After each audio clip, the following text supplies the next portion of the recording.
Jina la Bwana libarikiwe. Lakini Biblia inasema kwamba neno lilikuwa limefungwa. Alikuwa anawaambia kila siku mwana wa Adamu atakufa, alafu siku ya tatu atafufuka, lakini hawakumuelewa. Hata wanapoangalia Yesu akawatokea wanafunzi. Alipowatokea anasema, mama unalia nini? Akasema, mwanangu alikuwa amezikwa hapa, labda ni wewe utakuwa umemwondoa, naomba unionyeshe ni wapi alipo.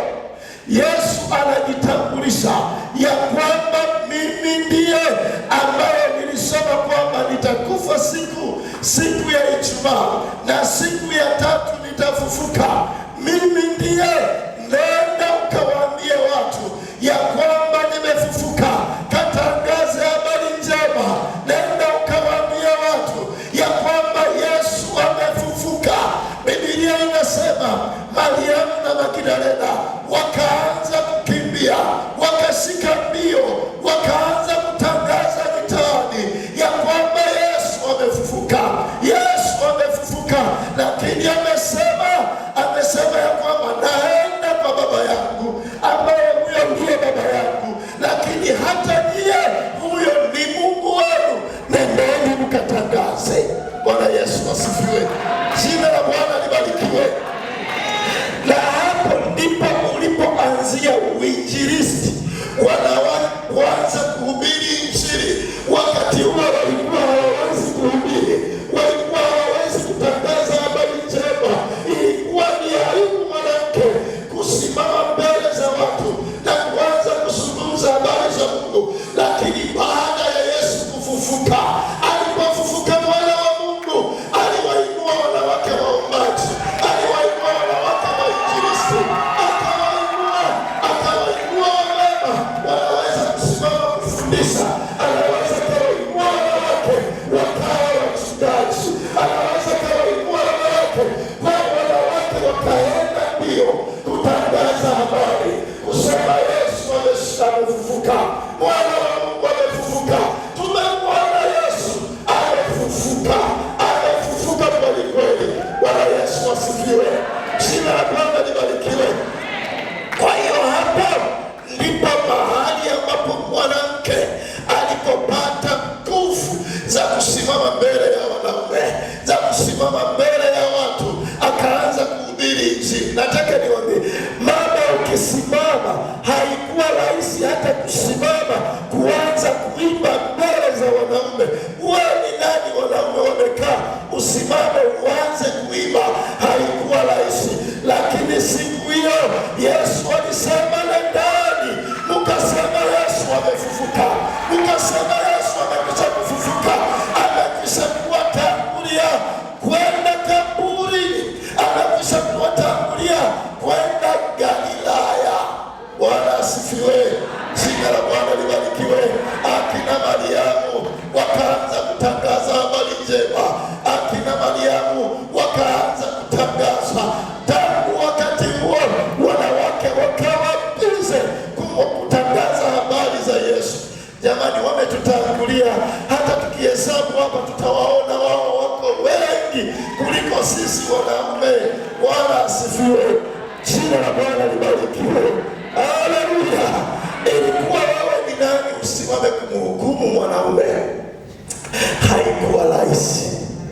Lakini siku hiyo Yesu alipofufuka, aliondoa lile zuio lililowazuia wanawake wasitangaze habari njema. Wamama, tangaza habari njema. Wanawake, tangaza habari njema. Wanawake, hubirini. Wanawake, fundisheni. Fundisheni wanawake imani. Bwana asifiwe. Imani. Huyu mwanaume aliyefufuka aliondoa aibu, aliondoa sheria za Kiyahudi. Watu wakaanza kuhubiri Injili, wakaanza kutangaza habari njema, habari njema. Bwana Yesu asifiwe. Ndio maana Yesu alipofufuka, alifufuka na vipawa vya watu. Yesu alipofufuka, alifufuka na karama za watu. Yesu alipofufuka, na uzima wa watu waliokuwa wagonjwa. Siku Yesu anafufuka, alifufuka na uzima wao. Waliokuwa wamekufa, Yesu wakati anafufuka, anapofufuka Yesu alifufuka na maiti zilizokuwa zimekufa. Yesu alifufuka na hizo maiti zilifufuka, zilizokuwa zimekufa, zilizokuwa makaburini. Bwana asifiwe. Kwenye ulimwengu wa roho unaweza ukawekwa hapa, lakini ulishakufa muda mrefu. Na utajuaje kwamba wewe umeshakufa? Kama ulikuwa mwombaji, hauna hamu ya kuomba tena. Kama ulikuwa mhubiri, hauna hamu ya kuhubiri tena. Kama ulikuwa unafanya biashara, tayari ulishakufa. Hamu ya kufanya biashara haipo tena. Bwana asifiwe. Jina la Bwana libarikiwe. Lakini tafsiri ya kufufuka kwa Yesu Kristo Bwana wetu, tunaposema Yesu amefufuka, ukiwa na imani, tunaposherekea, manake vitu vyetu vilivyokuwa vimekufa vinafufuka. Kilichokuwa kimeshindikana, kilichokuwa kimekushinda kwenye maisha yako, kilichokuwa kimeshindikana kwenye ibada hii, ruhusu Mungu afufue mambo yako. Ruhusu Mungu afufue afya yako. Ruhusu Mungu afufue miradi yako. Ruhusu Mungu. Bwana asifiwe. Jina la Bwana libarikiwe. Bwana Yesu asifiwe. Kama Yesu alikufa na akafufuka, anapofufuka alifufuka na miili ya watu